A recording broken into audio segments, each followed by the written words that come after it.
Então, daqui para frente, né, estamos sendo vigiados. Então, beleza. Conforme a gente havia conversado já, né? Boa noite aí para todos que estão chegando agora. Conforme a gente tinha conversado em momentos anteriores, hoje a gente vai estar dando continuidade à disciplina de gestão de transporte, tá? Falando desse assunto, desse tema aí que é de extrema relevância, né, para o gerenciamento de transporte hoje, especialmente daqui para frente, né, já que os padrões aí de demanda vão ser modificados de forma drástica devido aos efeitos econômicos, né, que inevitavelmente a gente vai estar passando. E aí a gente vai ver que, inclusive, isso, né, a demanda, principalmente isso, na realidade, a demanda, é o fator que vai ser norteador da escolha, da tomada de decisões no que se refere a qual é o correto dimensionamento de frota que eu tenho que ter lá na empresa. Então, na aula passada eu dizia assim, e aí, o que é melhor, né? Terceirizar ou manter frota própria? E aí, a gente até teve no final da aula, uma colega colocou que não tinha entendido a aula e tudo mais, e a gente foi lá e conseguiu, na medida do possível, contornar um pouco isso. Mas vejam só, independente da frota ser própria ou da frota ser, independente de a frota ser própria ou da frota ser terceirizada, dimensionar essa frota é uma atividade de extrema importância para o sucesso de qualquer operação, tá? Só para que vocês não pensem aí que eu tô gago ou alguma coisa do tipo, todas as vezes que eu paro repentinamente é porque alguém está entrando, eu tenho que liberar o acesso de alguém na aula, tá? Para ninguém pensar que eu estou endoidando aí, algo do tipo. Então, da gente chegar nesse ponto de fazer essa análise financeira do ponto de vista de custos, de o que é mais rentável, o que é mais viável, ter uma frota própria ou ter uma frota terceirizada, antes disso, para que eu tenha essa resposta, eu preciso saber qual é o tamanho da frota que eu necessito. Qual é a frota, qual o tamanho, qual a quantidade de veículos que essa frota precisa possuir para atender a essa operação, tá? Pelo minimamente falando, tá? Então, como é que eu faço isso? Como é que eu chego nisso? E é aí que a gente vai estar trabalhando, né, nesse contexto hoje, ok?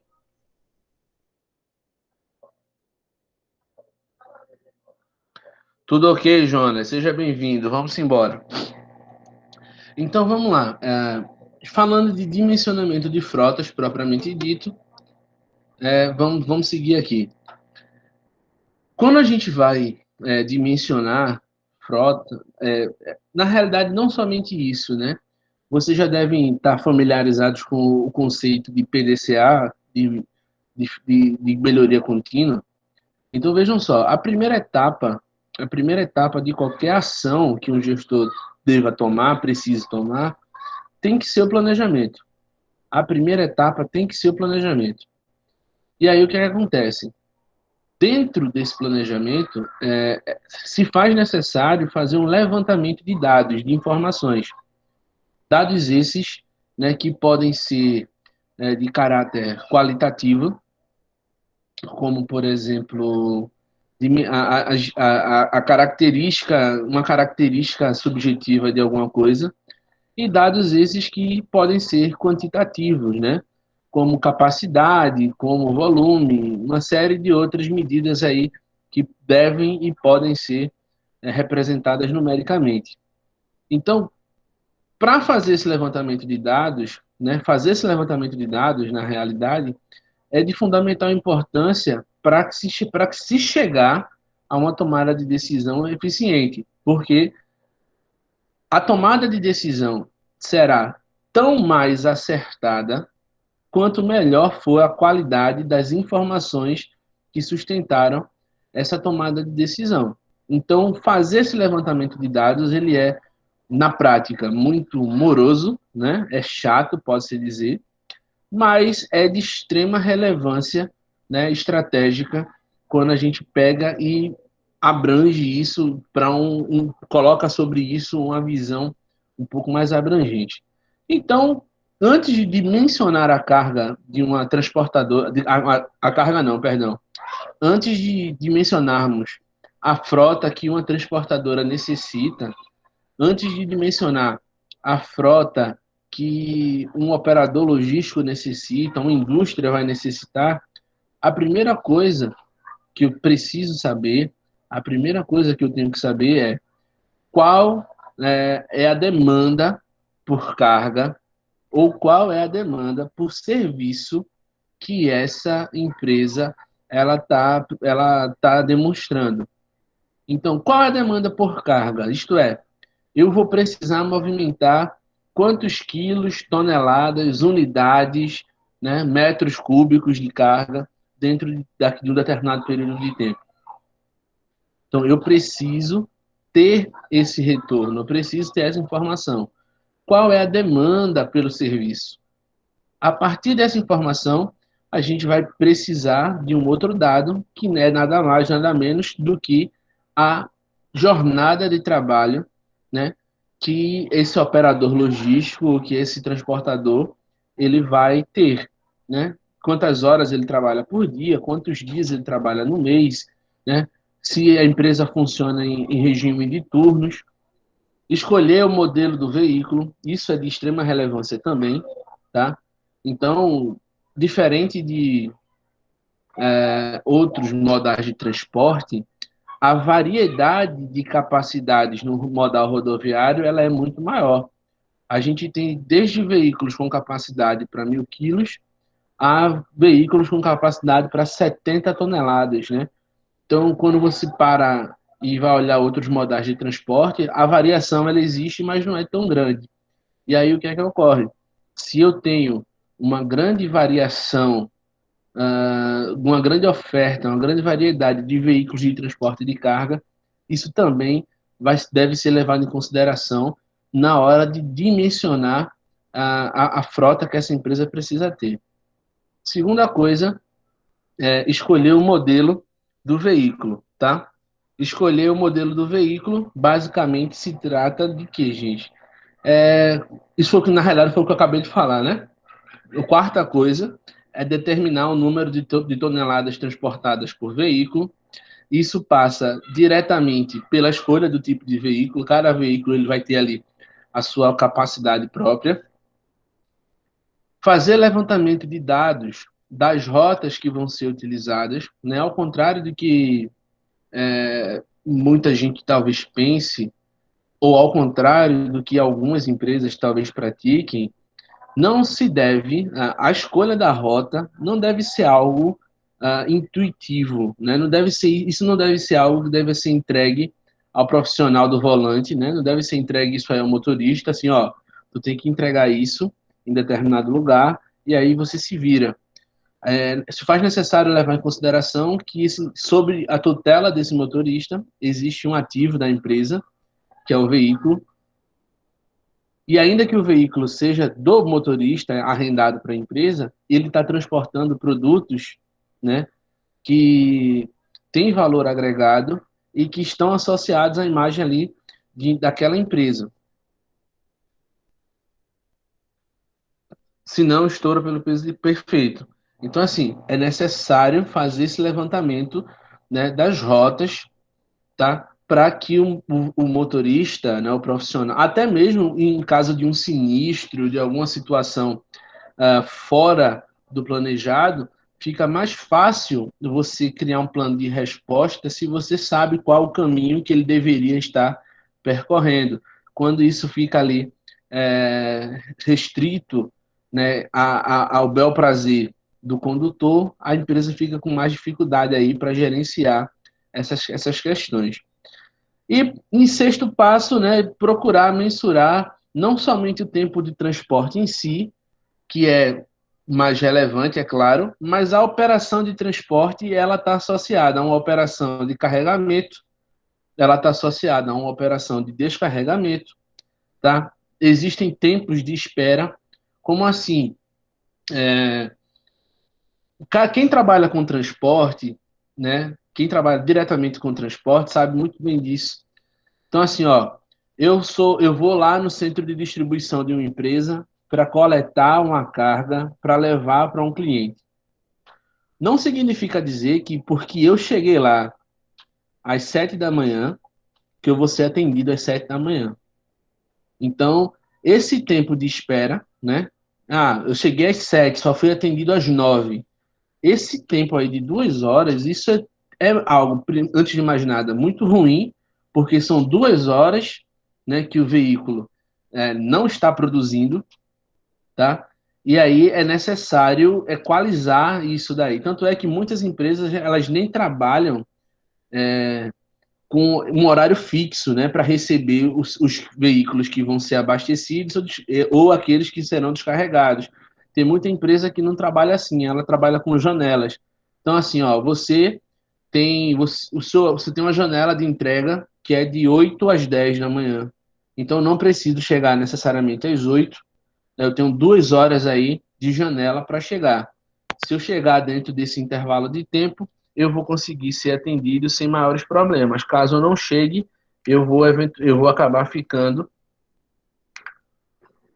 Deixa eu só silenciar um colega aqui, tá enchendo o saco.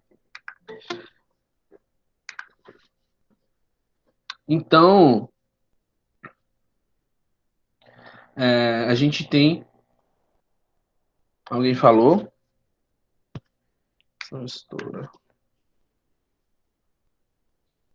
Voltando.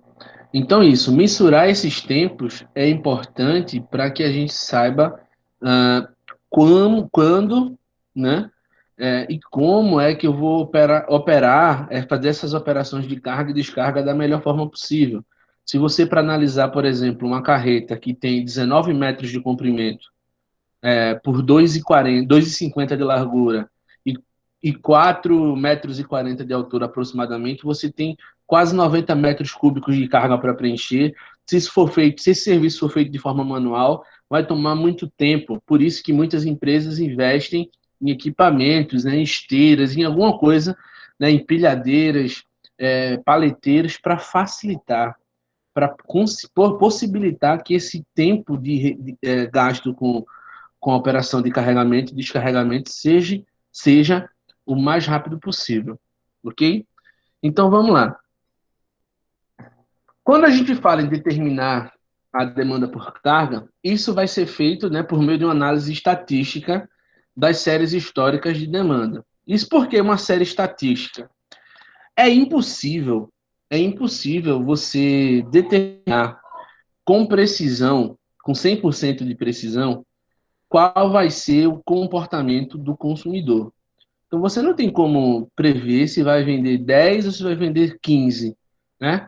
O que você pode fazer é, ó, com base nos últimos meses, nas últimas semanas, nos últimos dias, as vendas sempre giraram em torno desses valores, e aí você vai manter em estoque ali uma quantidade que nem seja o máximo, nem seja ali o mínimo, tá? Para não correr o risco de faltar e nem o máximo para não correr o risco de ter em excesso.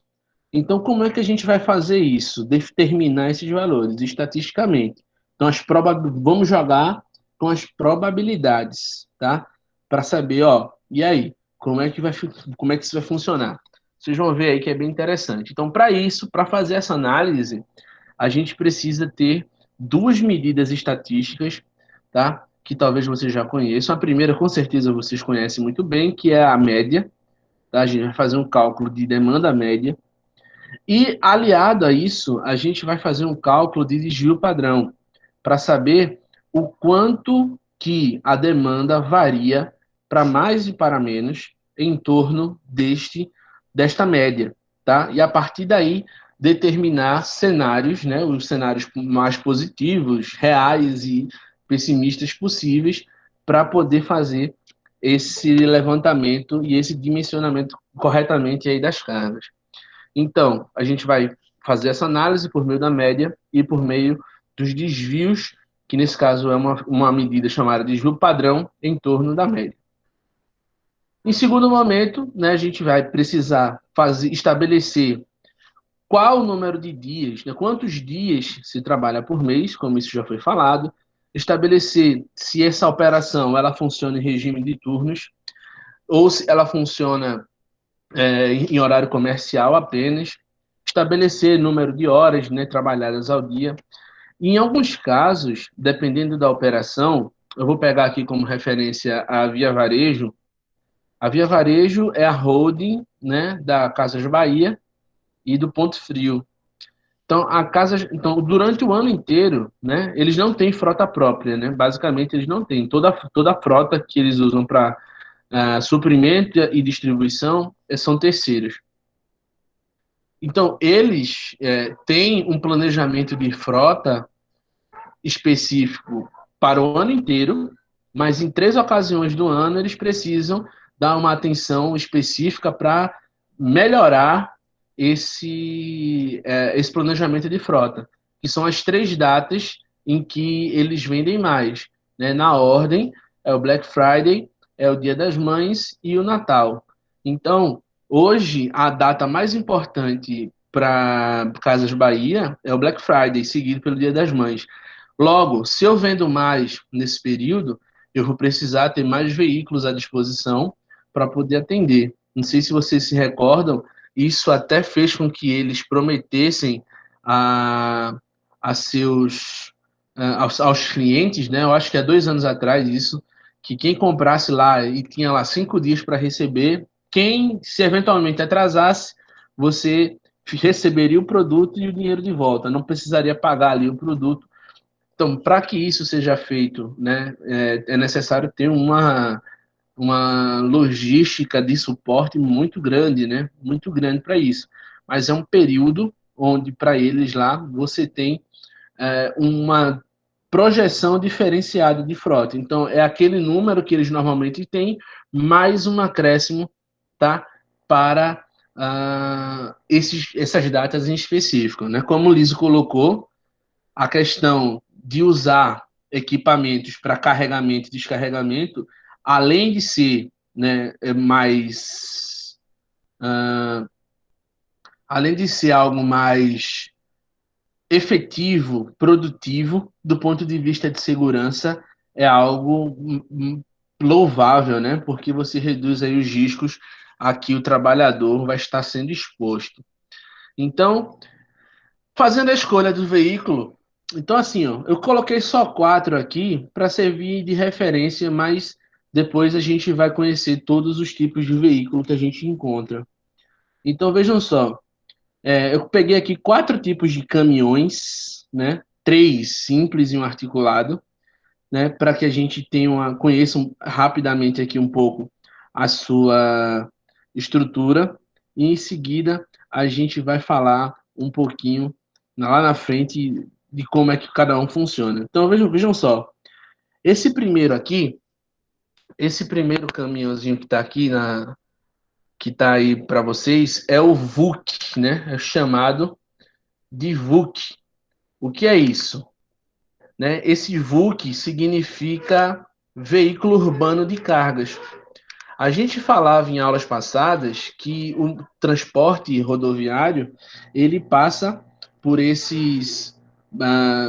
tem esses problemas de tráfego, de horário, de regulamentação, principalmente nos grandes centros urbanos, né, que veículos grandes não podem entrar. E aí o que é que foi feito, né? Esses veículos urbanos de carga, que a gente também conhece como 3/4, né? São caminhões de 3/4, são veículos que podem acessar, dadas as suas dimensões serem mais compactas, né? Eles podem acessar os centros urbanos, coisas que veículos maiores não podem fazer. Então, o VUC, como que é esse que a gente está vendo aqui, o primeiro, ele tem capacidade de transporte para 3 toneladas. E saber disso é fundamental para saber dimensionar a frota, tá, gente? Então, aqui a gente tem os dados técnicos, né, de largura, comprimento e altura, mas a gente não precisa se ater a isso agora. Lá, quando a gente for falar de frete, a gente precisa saber tudo isso, porque isso vai dar para a gente a volumetria do veículo, tá? Mas por hora esquece isso. A gente só precisa saber a sua capacidade. Então, o VUC, que é usado para centros urbanos, tem capacidade para 3 toneladas. Abaixo dele, a gente tem o caminhão do tipo toco, tá? Que é um caminhão também de médio porte, por assim dizer, com capacidade para 6 toneladas. E aí você percebe o seguinte: o toco ele é um caminhão maior, ele é um caminhão provavelmente que representa um investimento também maior, mas do ponto de vista operativo, a relação custo-benefício dele ele é maior porque ele transporta mais, né, em uma única viagem, tá? Então, é aquilo que a gente falava, em transporte é sempre importante atentar-se à capacidade do veículo. E temos o truck, que é um veículo do mesmo tamanho do toco, mas que ele tem a diferença de ter um segundo eixo na parte traseira, como vocês aí podem perceber pela imagem, tá? Enquanto o toco ele tem apenas um, enquanto o toco ele tem apenas um eixo aqui na parte de trás, o truck ele tem dois eixos traseiros, né? Dando a ele, portanto, um up na sua capacidade de transporte. Enquanto o toco tem capacidade para 6 toneladas, o truck tem capacidade para até 14 toneladas, tá? Em alguns casos, existem alguns que ainda têm capacidade maior, tá? Mas a regra, em regra geral, essas aí variam entre esses dois números. E aqui em quarto plano, a gente tem um veículo articulado combinado, né, que é um cavalo mecânico mais semi-reboque, que são as carretas que têm capacidade entre aí 33 mil quilos e 41 quilos, né, 33 toneladas e 41 toneladas. Atentem-se a esses números, a esses dados, porque nos exercícios e tudo mais, eu vou estar informando para vocês apenas o tipo do veículo, a capacidade, vocês vão ter ou que já saber, ou vão ter que procurar aí no material, ok? Levantamento dos dados da rota, como por exemplo, mais importante, né, que é a quilometragem. Quantos quilômetros tem essa rota? Um aspecto importante é saber que quando eu vou fazer o levantamento dos dados de uma rota, eu verifico os dados de ida e verifico os dados de volta, tá? Então, quando eu pergunto, eu vou fazer lá a entrega para um cliente em Caruaru. Salvo engano, Caruaru fica a aproximadamente 130 quilômetros de Recife. Então, essa rota, para mim, ela não tem 130 quilômetros. Para mim, essa rota, ela tem 260 quilômetros, porque eu preciso computar o percurso de volta também, ok? Então, a velocidade da via, tá? A velocidade da via, a velocidade a que a gente usa na prática é a velocidade média, né? Porque isso fica registrado, seja por telemetria, né?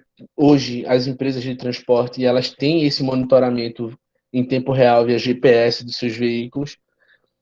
Se existem pedágios ao longo da rota, se existem viadutos, passarelas. Esse último eu coloco mais para aquele tipo de carga que a gente chama de carga de projeto, tá? Que é uma carga de projeto? São cargas de grande volume que são indivisíveis, tá? Então, vou estar transportando aqui uma peça, o motor de um navio, eu vou estar transportando aqui a hélice de uma turbina eólica, eu vou estar transportando o motor da turbina eólica. Isso é uma peça indivisível que tem que ser transportada e eu preciso estar atento se nessa rota existe algum tipo de infraestrutura que impeça a passagem. Caso contrário, o que vai acontecer é o veículo ficar parado, vai ficar preso, né? O veículo vai acabar ficando preso aí na rota e não vai conseguir fazer dar continuidade à viagem e ainda por cima vai gerar um problema aí de atraso e coisas do tipo. Uma outra situação, né, que a gente precisa sempre estar olhando é mensurar os tempos de carga e descarga, tá? Tempo de espera, tempo de descanso do motorista. Isso pode ser feito por estimativa, tá?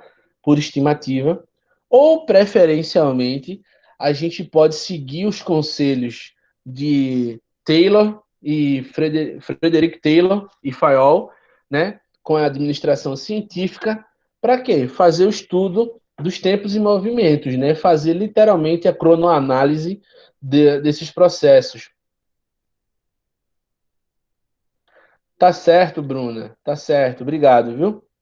Então, ó, eu posso fazer o estudo desses tempos, como eu dizia, por estimativa, ou eu posso fazer o estudo desses tempos por cronoanálise, ir lá e analisar o processo repetidas vezes, até determinar qual foi o tempo médio para a execução daquela atividade, tá? E comparar ali com o tempo padrão para saber se o trabalho está sendo feito dentro dos limites de tempo que se espera, se está muito abaixo, se está muito acima, enfim.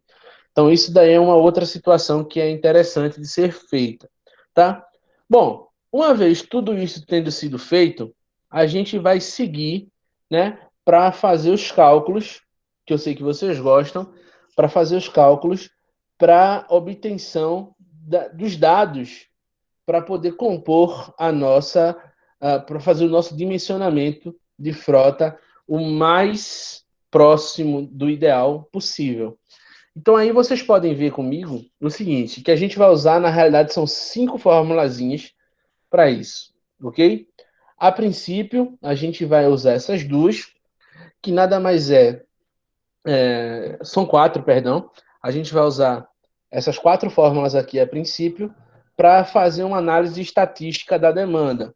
Então, primeiramente, ó, todos os meses, se a gente for olhar, eu vou ter uma demanda diferente, seja ela pode ser muito diferente ou pode ser mais parecida, mas é diferente. Então eu preciso considerar esse comportamento e procurar achar um valor que aproxime-se de todos eles. Então, o valor que está ao mesmo tempo mais próximo de todos os valores de uma distribuição é a média. Então a gente vai lá e vai calcular a média desses dados. Está sendo jogada, Lidiane. Como eu dizia, a gente vai pegar as demandas de todos os meses que a gente tiver, tá? Para poder fazer um cálculo da média. Uma vez tendo a média à disposição, a gente vai recorrer a essa fórmula de baixo, que é a fórmula que calcula o desvio padrão em torno da média, tá? Então, aqui, é bem interessante isso aqui que a gente vai fazer. Então, se alguém não entender algo daqui para frente, por favor, aponte, se manifeste aí o mais rápido possível para a gente tentar sanar. Então, para explicar isso, obviamente, a gente já vai para um exemplo, tá bom? Então, pensa aqui comigo. Pensa aqui comigo. Você tem uma. A gente está falando de uma transportadora, tá? Que está querendo fazer a previsão de demanda de carga que ela vai atender em julho a partir dos dados do primeiro semestre do ano corrente, tá? Então, ela sabe que em janeiro ela transportou 975 toneladas, ela sabe que em fevereiro ela transportou 1.250 toneladas de carga e assim sucessivamente. Então, até junho, ela tem os dados reais do que ela transportou, do que ela produziu. E eu quero saber para julho. Então, quanto deve ser a minha previsão para julho? Existem várias técnicas, né, para fazer previsão de demanda, tá? Mas a que a gente usa aqui vai ser essa da média móvel mesmo. Então, dá uma olhada aqui. Primeira coisa que a gente vai fazer é pegar aquela formulazinha da média. E como todo mundo aí está careca de saber, a média é simples de calcular.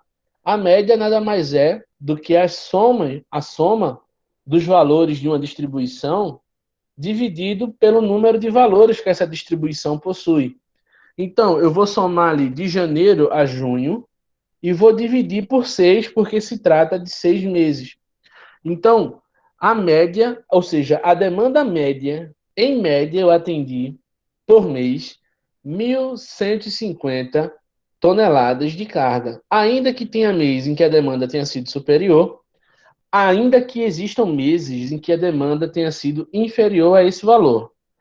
Ah, e aí? E que se for superior?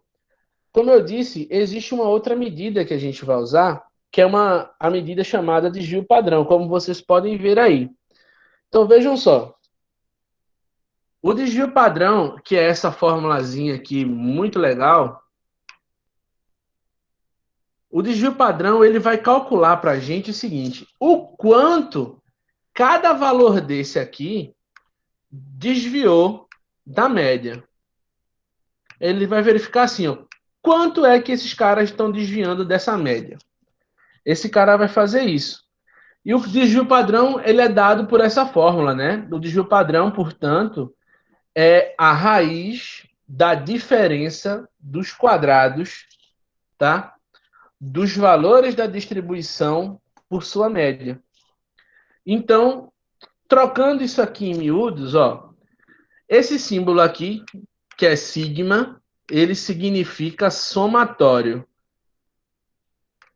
O xi é a variável, né? É a incógnita que vai representar para a gente cada um desses meses que vocês estão vendo. Então, eu vou substituir xi por cada um desses valores. Aqui eu tenho outra letra grega, que é a letra mi, né? Que a gente usa aqui para representar a média. Ok? Tudo isso dividido por n menos 1.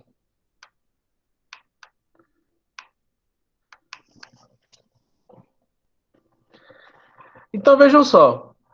Em outras palavras, o que vai rolar aqui é o seguinte, ó. A gente vai pegar essa raiz enorme, vai fazer uma raiz monstruosa, como vocês estão vendo, e abaixo dela a gente vai escrever o seguinte, ó. O valor real do primeiro mês, o valor real do primeiro mês, 975, menos a média, que foi 1.150, ao quadrado, mais o valor do segundo mês, menos a média ao quadrado, mais o valor do terceiro mês, menos a média ao quadrado. E aí você vai repetir esse padrão por quantos meses a distribuição possuir. Portanto, 6 vezes, né? Porque até o valor de junho. Tudo isso dividido por 6 menos 1. Uma vez que essa parte da conta está feita, a gente segue aqui. Ó, 975 menos 150 dá menos 175. Menos 175 ao quadrado é igual a 30.625. Mais 1.250 menos 1.150 é igual a 100. 100 ao quadrado é igual a 10.000. 1.125 menos 1.150 é igual a 25. 25 ao quadrado é igual a 625. E assim por diante. Embaixo, né, 6 menos 1 fica 5. Perfeito. A soma de todos os valores da parte superior dá 91.250, dividido por 5. A gente tem, portanto, que o desvio padrão ele é igual à raiz quadrada de 18.250 reais, 250 unidades, que é igual a 135,09, ok? Então, aqui foi só a parte algébrica, mas perceba que o que a gente fez aqui basicamente foi seguir esse roteiro. Primeiro a gente vai subtrair as diferenças entre parênteses, em seguida efetuamos a potência. Depois é só seguir a continha de padaria que vai dar tudo certo, beleza? Então cheguei que eu tenho 135,09 de desvio padrão. O que isso significa ter um desvio padrão de 135? A partir do desvio padrão, eu vou encontrar demanda máxima e demanda mínima, mas vamos entender o que é esse desvio padrão. Pega um exemplo simples. Se eu digo para você que a temperatura média da semana passada foi 30 graus, com desvio padrão de 2 graus. Isso significa que não é possível que todo o tempo durante a semana passada a temperatura tenha sido 30 graus. Vai ter momentos em que a temperatura foi menor, haverá momentos em que foi maior. Isso significa, portanto, que ela oscilou, em sua maioria, né, entre 32, que é um desvio padrão a mais, e 28, que é um desvio padrão a menos. Ok? Então significa que a menor temperatura da semana foi algum valor próximo a 28, não necessariamente 28, e o maior valor foi 32 graus, não necessariamente 32 graus, tá? Então, com essa informação, a gente vai calcular aqui a provável demanda máxima e a provável demanda mínima, tá? Então, a provável demanda máxima nada mais é do que a média mais o desvio padrão. Então, a média, que é 1.150, mais o desvio padrão de 135,09. Então, eu tenho ali, portanto, que a demanda média, a demanda máxima provável, veja só, provável, indica que foi de 1.285,09. E a demanda mínima provável é de 1.014,91. Para a gente tentar entender, ajudar aí a compreensão desse movimento, né, dessa análise estatística. Então, dá uma olhada nesse gráfico aqui comigo. Gente, vê só. Essa linha azul serrilhada aqui, ó, ela representa os dados reais. Então, aqui eu tenho o dado real de janeiro, aqui eu tenho o dado real de fevereiro, de março, de abril e assim por diante. Todos os dados reais. A linha que eu tenho aqui em roxo é a linha da média, né? Afinal de contas, a média foi de 1.150. Aqui eu tenho a minha média. Então perceba que a média ela passa ali pelo meio, né, de todos os dados. Quando eu pego essa média e somo a um desvio padrão, a gente vai encontrar esse limite superior aqui, que eu estou chamando de demanda máxima. Quando eu pego essa mesma média e subtraio do desvio padrão, a gente está achando esse outro limite inferior aqui, tá? Que a gente vai chamar aqui de demanda mínima. Então, veja só. Mas, professor, ó, esse cara aqui ficou fora dos limites. Esse cara aqui ficou fora dos limites também. O que isso acontece? Aqui é onde entra a questão das probabilidades que eu me refiro. Pessoal, existe uma coisa em estatística chamada distribuição normal das probabilidades. E essa distribuição normal diz que a probabilidade de um valor ser maior ou menor do que a média ela é igual, é de 50%. Então, se a média é de 1.150 toneladas, a probabilidade de a demanda de julho, a demanda real de julho, ser maior do que isso, é igual à probabilidade de ser inferior, tá? Essa média ela só marca o meio, conforme eu disse. Só que a estatística, alguém lá, uns pá de doido lá, foram estudar isso mais a fundo e descobriram que quando você calcula na distribuição normal a distância da média até um desvio padrão, essa distância corresponde a 34,13% das probabilidades. Ou seja, a probabilidade de um valor ser maior do que a média até um desvio padrão é de 34,13%. Só que a probabilidade de ser menor é de 50%. Então, com essa análise aqui que a gente fez, se a gente somar 34,13 mais 34,13 aqui, que é um desvio padrão a menos. Então, basicamente, eu tenho que a probabilidade da próxima demanda estar entre um desvio padrão a mais e um desvio padrão a menos é de 68,26%.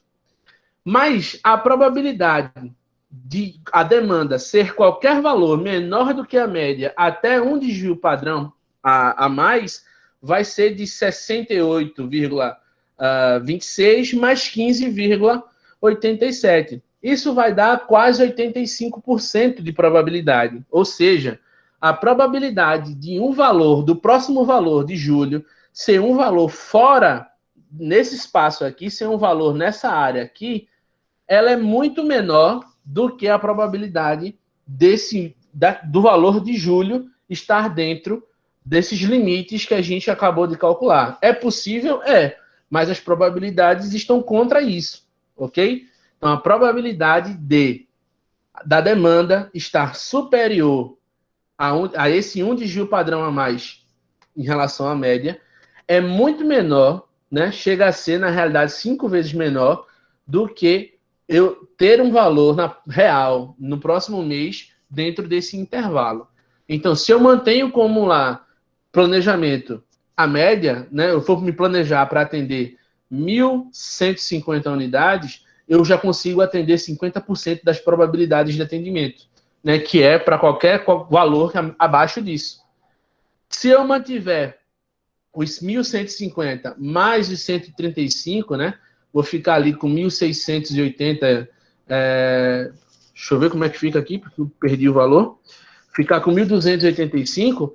Se eu fizer isso, eu já englobo 8 em 10 possibilidades. Ou seja, eu consigo atender 8 a cada 10 clientes, o que é, ou 85 clientes a cada 100, o que é um nível de serviço elevadíssimo, ok? Então, antes de seguir, a forma de cálculo, tranquilo. Entenderam isso daqui?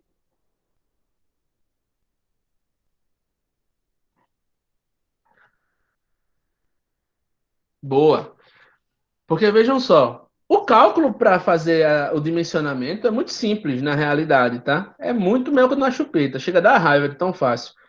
Então, se a gente tiver alguma dúvida, se a gente tiver alguma dúvida, a gente vai ter provavelmente aqui, porque vocês vão ver que o cálculo do dimensionamento propriamente dito, ele é muito simples. Rodrigo, não muito. Boa. Eu vou repetir a explicação do gráfico, tá, gente? Porque eu acho importante aí que a gente tente reduzir ao máximo os efeitos. Vou apagar aqui tudo de novo para a gente poder refazer a explicação aqui sobre o gráfico. Então, eu vou pedir a vocês aí que me ajudem no que se refere à participação, tá? Então, eu vou chamar vocês aí a participar. Então, vejam só. A gente está vendo no gráfico uma linha azul, né? Uma linha azul, uma curva azul, na realidade, que demonstra o consumo real, né? O consumo real ou a demanda real pelo serviço. Então, em janeiro, esse valor aqui, né? Esse valor que a gente está vendo aqui, foi a demanda real de janeiro. Em fevereiro foi esse, em abril foi esse, em junho foi esse aqui. Morreu o boi. Até aí tudo bem, né? Por favor, interajam, porque aí a gente vai tentando deixar isso o mais claro possível. Top. Aí o que é que acontece? Eu coloquei. Tem três linhas retas aí que elas estão aí fazendo. Só para fazer um paralelo. Eu sei que alguém que vocês tiveram com o Thiago, aula de ferramentas da qualidade, que alguém ficou com um assunto chamado gráfico de controle. É bem parecido, né? Quem apresentou aí deve estar vendo assim, pô, legal, é bem parecido. Eu sei que teve isso daí. Então, não é exatamente a mesma coisa, mas é bem parecido. Então, vamos lá. Essa linha roxa aqui veio de onde? Ela é a demanda média. Aí eu não calculei a média, eu calculei a média no slide anterior. Se você olhar, eu calculei a média era de 1.150 toneladas. Então, ó, essa linha roxa, ela está exatamente aqui na linha do 1.150 toneladas.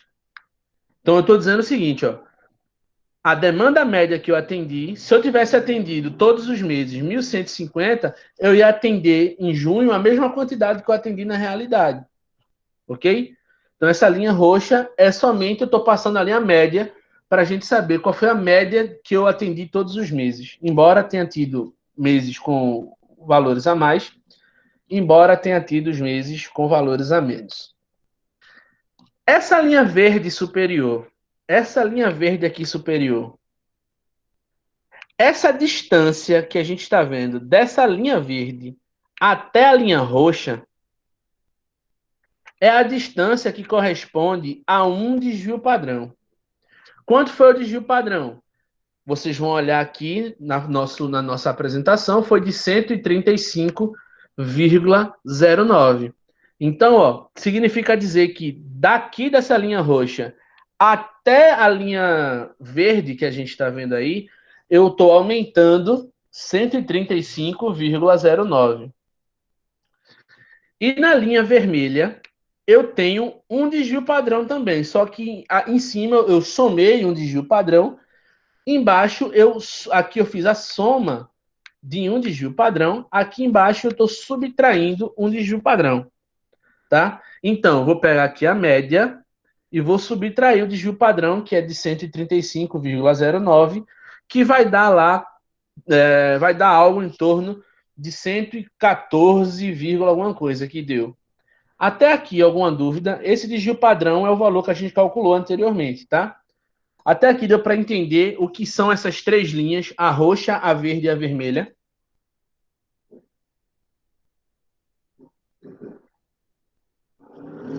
Perfeito. Aí, o que eu chamei a atenção, viu? O que eu chamei a atenção para vocês é o seguinte: se você for uma pessoa criteriosa, detalhista, você vai dizer: ei, professor, e esse cara daqui? Esse cara daqui ficou fora. Ele está fora dessas três linhas. Ó. Ele está acima da linha verde. E esse cara daqui de janeiro ficou abaixo da linha vermelha, que é o desvio padrão também. O que isso significa dizer? Veja só. O que eu quero que vocês entendam é o seguinte: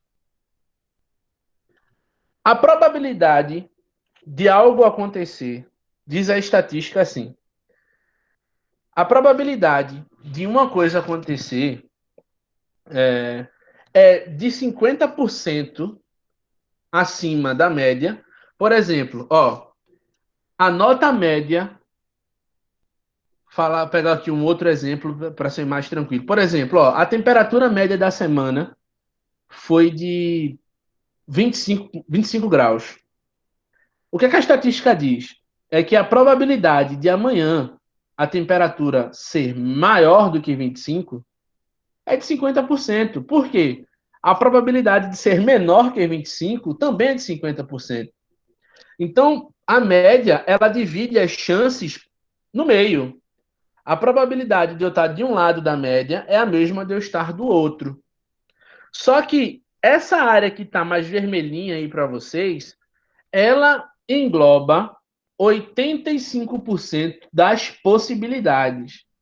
Como é que eu sei disso? Ó, eu sei que a chance do próximo valor ser menor do que a média é de 50%. A demanda no próximo mês pode ser 1.149, 148, 149,50, 130, 200, qualquer valor abaixo da média, 50%. Então, nesse pedaço todo abaixo da média, eu já tenho 50% das chances, que é exatamente o que dá 34,13 somado com 15,87. Somando esses dois, 50% de possibilidade. Só que os estatísticos calcularam essas possibilidades e eles dizem o seguinte, ó, a probabilidade de um valor estar entre a média e um desvio padrão a mais, que é esse caso aqui, A probabilidade de um valor estar nesse intervalo aqui, ela é de 34,13%, tá? Como vocês estão vendo aqui, ó. A probabilidade de um valor estar nesse intervalo que vocês estão vendo é de 34,13%. Ou seja, 50% mais 34,13%, eu tenho 84,13% das chances. Ou seja, em julho, é possível que a demanda real seja maior do que o valor dessa linha verde.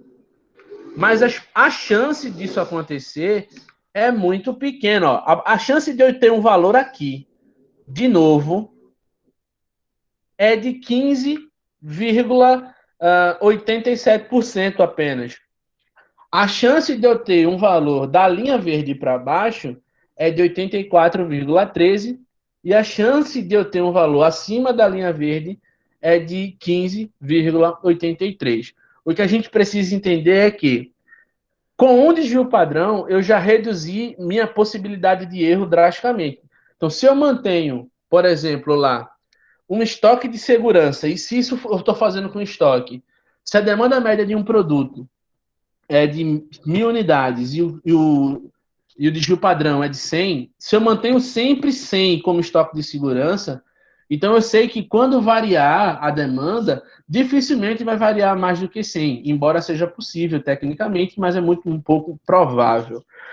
Mas o que eu quero que vocês entendam é isso. Se você entendeu que a chance de outro valor ultrapassar a linha verde é muito pequena, se você entendeu isso, a gente já pode seguir. Tranquilo?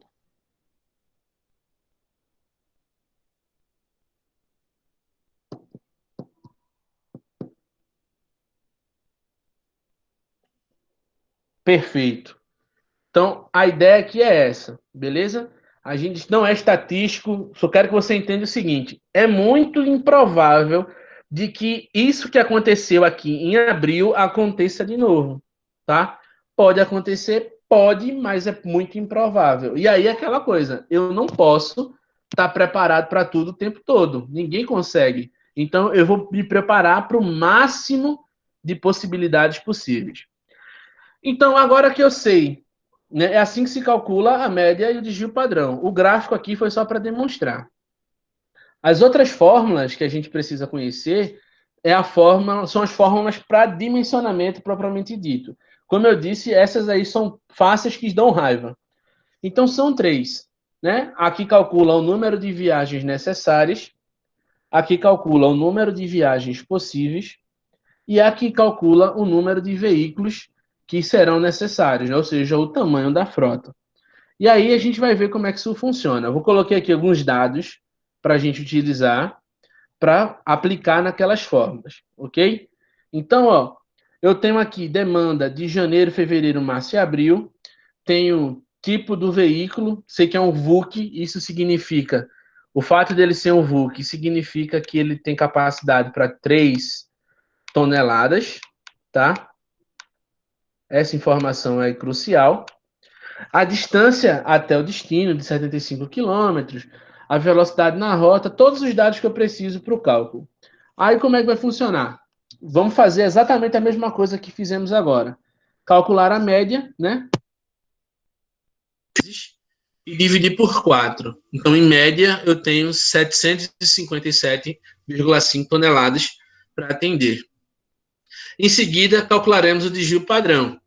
Como é o desvio padrão, aquela formulazinha, ó, o valor do primeiro mês menos a média, né? Menos a média ao quadrado. O valor do segundo mês menos a média ao quadrado. O valor do quarto mês menos a média ao quadrado. E o valor do quarto mês aí para finalizar menos a média ao quadrado. Tudo isso menos sobre 4 menos 1. A gente vai chegar nesses valores aqui, né? 800 menos 757,5 ao quadrado vai dar 1.806. E aí vocês na calculadorazinha, vocês manjam, tiram isso de letra. A soma vai dar 14.475, dividido por 3, 4.825, com desvio de 690,46. Ah, uma coisa importante. Por que é que eu calculo isso? Por que eu calculo a demanda máxima e por que é que eu calculo a demanda mínima? Porque na hora de me planejar, eu preciso saber, se eu me planejo só para a média, no dia que eu tiver uma demanda superior à média, eu faço o quê? Então, eu preciso ter um plano de contingência para saber, ó, se a demanda for maior até um desvio padrão, eu vou precisar de mais 5 caminhões, eu vou precisar de mais 10 caminhões. Eu vou arrumar esses 10 caminhões aonde com velocidade? Então, isso permite colocar na cláusula lá com o teu fornecedor de serviço de transporte exatamente isso, ó. Eu preciso de 50 veículos permanentemente e em caso de necessidade eu preciso que você arrume mais 10, não sei de onde, mas tem que ter. Então é assim que funciona na hora de colocar lá no contrato, ok? Então, aí a gente calcula, na realidade, a frota necessária para o cenário médio, a gente calcula a frota necessária para o cenário máximo, e a gente calcula a frota necessária para um cenário mínimo. Tá? Esse terceiro é só para fins didáticos, porque a média em si já atende ao cenário mínimo, mas o importante mesmo é o máximo, que é o excedente. Então, vamos lá. Feito isso, a gente segue aqui agora para dimensionar a frota. Ó, a frota ela diz para mim o seguinte, que o NVN, que é o número de viagens necessárias, nada mais é do que a demanda média dividido pela capacidade do veículo. Mas vejam só, isso eu estou calculando o número de viagens necessárias para a demanda média. Se a demanda real for maior do que a média, chegar na máxima, esse número já não vale mais, ok? Mas vamos lá. Número de viagens necessárias é a demanda, nesse caso, a demanda média sobre a capacidade do veículo. Então, isso dá 252,5. Como não dá para adquirir meio caminhão, seriam 253 caminhões do tipo VUC, né? Se cada um fosse fazer, obviamente, uma viagem só. Então, são 253 viagens que eu preciso, tá? Que eu preciso fazer, que são necessárias no mês, para atender essa demanda. Agora, uma coisa é o que é necessário, outra coisa é o que é possível. Com meus dados, com a minha operação, do jeito que ela está desenhada, eu só consigo fazer quantas viagens? Aí a gente vem para cá. A fórmula é muito simples, tá? 24 aqui é o número de dias trabalhados. 8 é o número de horas trabalhadas ao dia. É muito simples. Se a empresa trabalha 2 turnos, em vez de 8, seria 16. Se ela trabalha 3, teríamos ali 24 dias. Se a empresa trabalha todo dia do mês, seria 30 e assim por diante, tá? Bom, a empresa ela trabalha 24 dias, 8 horas por dia.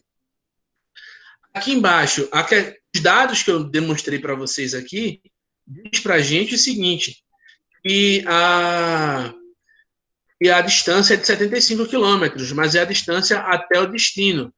Então, aqui em cima a gente vai pegar os dados da rota, a quilometragem da rota. Se é 75 até lá, é 75 de lá para cá, voltando. Então, 150 quilômetros a rota, dividido pela quilometragem média, mais o tempo de carga e descarga. Eu coloquei que o tempo de carga era de 24 minutos e o tempo de descarga de 26, portanto, 50 minutos, 0,84 horas. Ó, 24 vezes 8, 192. 150 dividido por 63 dá 2,38. 2,38 mais 0,84, eu tenho 3,22. Dividindo isso daqui, eu chego a 59,62 viagens. O que é isso? Ó, se uma viagem, para mim, eu considero ida e volta, meia viagem é só ida ou é só volta, né? Então, aqui eu tenho 59,62. Isso implica que eu consigo fazer, na realidade, 60 viagens. O veículo ele não consegue chegar no mesmo mês, né? Era como se eu dissesse assim, o cara saiu para entregar 31 de janeiro e voltou só dia 1 de fevereiro. Ou seja, já entra na contabilidade ali de quilometragem de outro mês, ok? Então, eu necessito fazer 253 viagens, mas só é possível para mim, com os dados da minha operação, fazer 60. Logo, quantos veículos eu precisar? Aí, na chupeta, é só dividir o número de viagens necessárias para o número de viagens possíveis. 253 viagens, né, são necessárias, divididas pelas 60 viagens que são possíveis para fazer, isso dá 4,2. E repito, não dá para comprar só 20% de um caminhão, logo eu preciso de 5 veículos na minha frota. 5. Se esses 5 vão ser próprios ou vão ser terceirizados, aí é uma outra decisão que a gente precisa analisar a questão de custo. Mas, normalmente, os terceirizados, eles ficam ali em torno... As empresas, elas não terceirizam tudo, né? Eles pegam 60% da sua frota e terceirizam, ficam com os outros 40% ali de frota própria, ok? Aqui, esse quadro em relação ao dimensionamento. Dúvidas?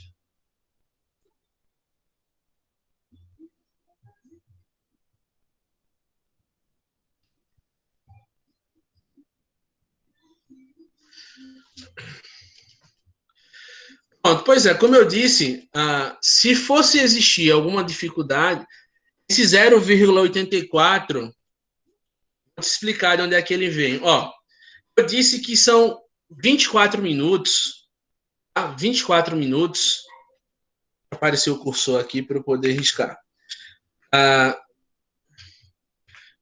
Para carregar 26 minutos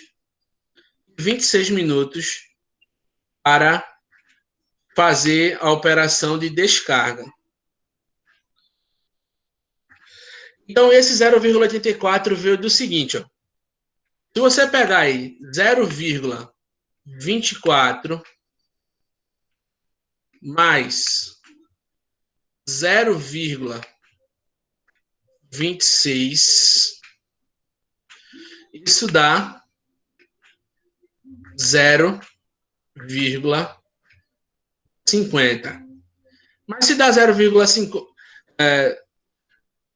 na realidade, não é nem 0,24, é só 24 e 26, né? Só um minuto. Deixa eu só corrigir isso. Vou pegar aqui 24 mais 26, a gente vai achar aqui esse 50. Se é 50, por que que tá 0,84?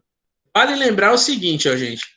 Aqui em cima, no nosso cálculo, esse 8 aqui é 8 o quê? São 8 horas. Esse 24 e esse 26, eles estão em minutos. Aí eu não posso dividir hora por minuto. Ou eu transformo tudo em hora, ou eu transformo tudo em minuto. Então, o que foi que eu fiz? Eu transformei 50 minutos em horas. Como é que a gente faz isso? Uma boa e velha regra de 3, né?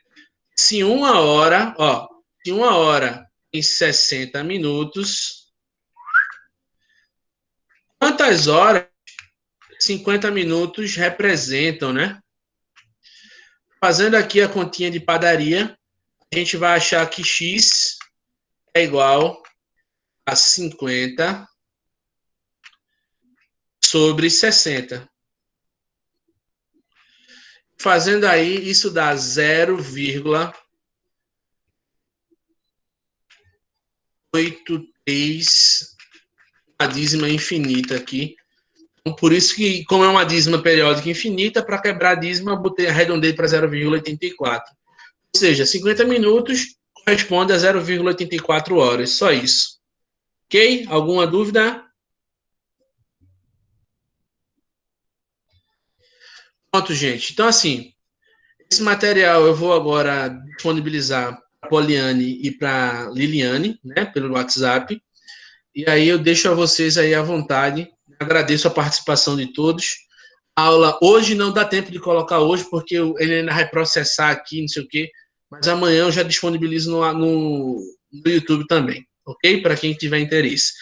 Deixa eu só finalizar aqui a gravação para a gente poder